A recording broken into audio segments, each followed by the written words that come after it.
નમસ્કાર દર્શક મિત્રો, હું છું રૂપલ લુણીચિયા. સંપૂર્ણ ન્યૂઝમાં આપનું સ્વાગત છે. થરાદ મુખ્ય રોડ પરથી પસાર થતા ભારે વાહનોના કારણે ટ્રાફિક અને અકસ્માતો નિવારવા સાંચોર હાઈવે પાણીના ટાંકાથી વાવ રોડ દૂધ શીત કેન્દ્ર સુધી ભારે વાહનોની અવરજવર ઉપર પ્રતિબંધ ફરમાવતું જાહેરનામું પ્રસિદ્ધ કરાયું છે. આ હુકમ તારીખ 6 જૂનથી તારીખ 6 ઓગસ્ટ સુધી રહેશે. 6 મે 2024 થી થરાદમાં સાંચોર હાઈવે રોડ પાણીના ટાંકાથી વાવ રોડ દૂધ શીત કેન્દ્રથી થરાદ બજારનો મુખ્ય રોડની ફોર લેનની કામગીરી હાલ ચાલુમાં છે. તેમજ આ મુખ્ય રોડની બંને બાજુ હોસ્પિટલ આવેલી છે. દર્દીઓનો પણ ઘસારો રહે છે. પીક અવર્સમાં ટ્રાફિકની સમસ્યા જટિલ બને છે. આ થરાદ મુખ્ય રોડ પરથી પસાર થતા ભારે વાહનોના કારણે ટ્રાફિકની સમસ્યા તેમજ ટ્રાફિકના લીધે અકસ્માતો થતા હોય છે.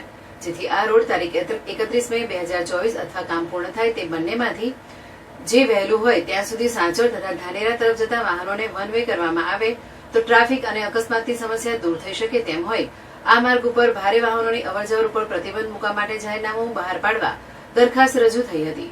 જે ધ્યાને લઈ વાહનના અવરજવર ઇમરજન્સી સેવાઓની અસર ન થાય તેમજ અઘટિત ઘટના ન બને તે માટે ડાયવર્ઝન વન વે આપવાનું જરૂરી જણાતા કલેક્ટર દ્વારા વાહનોને ડાયવર્ઝન ઉપર પસાર થવા ફરમાન કરવામાં આવ્યું છે.